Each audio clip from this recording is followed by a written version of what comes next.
For the anterior musculotendinous structures of the hip and pelvis, we're going to have the patient in supine, but what we call the supine hook lying position. This is known as the hook lying position in supine. And our obvious bony landmark is going to be the ASIS. So we find the ASIS, and from that point, we are going to go just distal, just off that ASIS. And with her legs in hook lying position, this keeps all of these abdominals and all the hip flexors on slack and relaxed, so nothing else gets in the way. The motion I'm going to have her do is just to simply unweight her leg. She doesn't have to move it very far, but just simply unweight the leg. And the first muscle that comes directly off of the ASIS is the sartorius. Now, the sartorius is known as the Faber muscle, but we are actually going to be testing just the F part of it, which is flexion of the hip. So I'm going to have you lift up, and I can feel the very, very proximal end of the sartorius, and it's a strap-like muscle. Go ahead and lift up, and I feel it, and up, and I'm strumming it, up, and I'm strumming it. The next muscle is going to be deeper and just medial to that, and that's also going to be another hip flexor, and that is going to be the rectus femoris. Now this one is difficult to palpate, especially if you're a beginner, but hang in there and give it your best shot.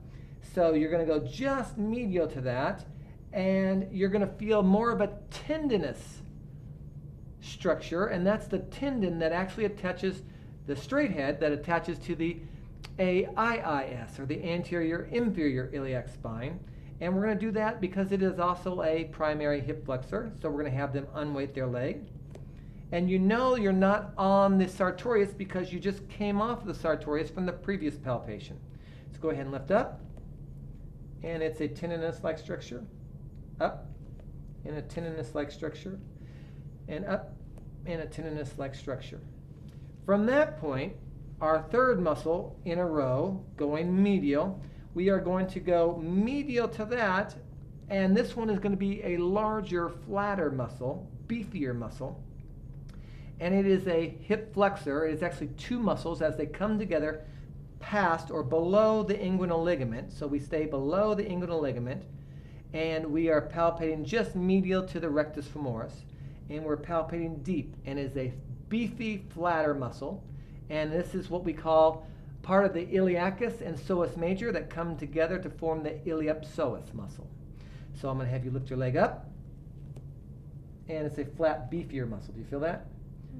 Lift up, flat, beefier muscle. Lift up, flat, beefier muscle.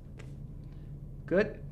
And then the next group of muscles will be the adductors. Now, only two of the adductors are palpable in this position, the adductor longus and the adductor magnus. If you remember from anatomy, the adductor brevis is actually deep underneath the adductor magnus and adductor longus. So we are going to go basically mid-thigh is going to be our landmark, mid-thigh for the adductor longus. And the motion you're going to be having the patient do is adduction. Now, all you're going to do is resist that motion for the patient. Don't let me move your leg, and then you're going to palpate the adductor.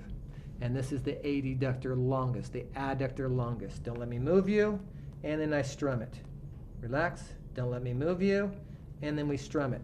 Now, this is much more anterior than you expect it to be, so don't be trying to reach behind the leg. Mid-shaft of the femur, more anterior than posterior, resist adduction. The adductor magnus, we are going to palpate all the way down to where it actually attaches to the adductor tubercle. Now, we have not palpated the adductor tubercle yet, but we will at the knee. That's basically about, palpation is going to be about 3 fingers width above the medial epicondyle of the femur. If you're about 3 fingers above, then that's where you're going to put your palpation fingers, and then you're going to resist adduction. And then it's going to be a much more tendinous-like structure. Don't let me move you, and relax. Don't let me move you, and relax. Don't let me move you, and relax. Don't let me move you, and relax.